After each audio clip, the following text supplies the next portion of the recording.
John Hilson from the Wall Street Journal.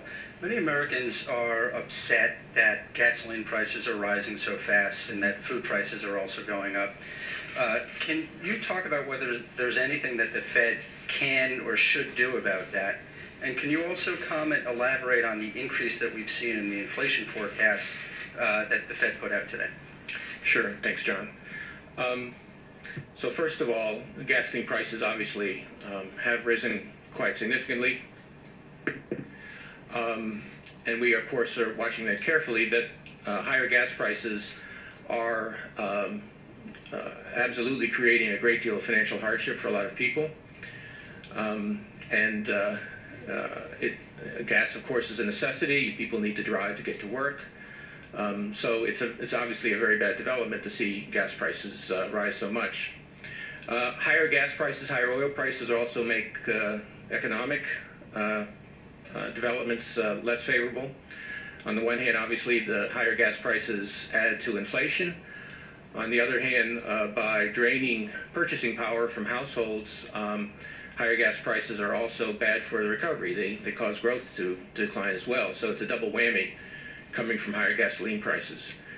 Now, our interpretation of the increase in gas prices is the economist's basic mantra of supply and demand. On the one hand, we have a rapidly growing global economy. Emerging market economies are growing very quickly, and their demand for commodities, including oil, is very, very strong. Indeed, essentially all of the increase in the demand for oil in the last couple of years, in the last decade, has come from emerging market economies. In the United States, our demand for oil, our imports, have actually been going down over time. So the demand is coming from a growing economy where we've seen about a 25% increase in emerging market output since before the crisis.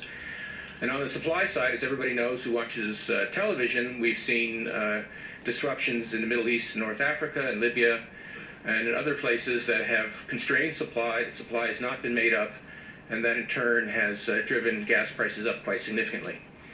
So again, this is a very adverse development. It accounts in the short run for the increase in pretty much almost all of the increase in our inflation forecast, at least in the very near term.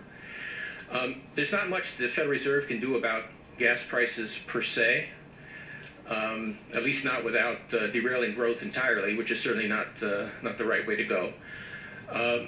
After all, the Fed can't create more oil. We don't control the growth rates of emerging market economies.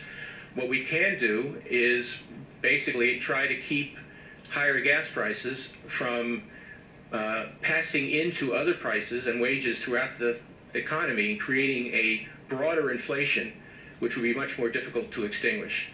Again, our view is that most likely, of course we don't know for sure, but we'll be watching carefully, our view is that gas prices will not continue to rise at the recent pace, and as they stabilize or even come down, if situation stabilizes in the Middle East, that will provide some...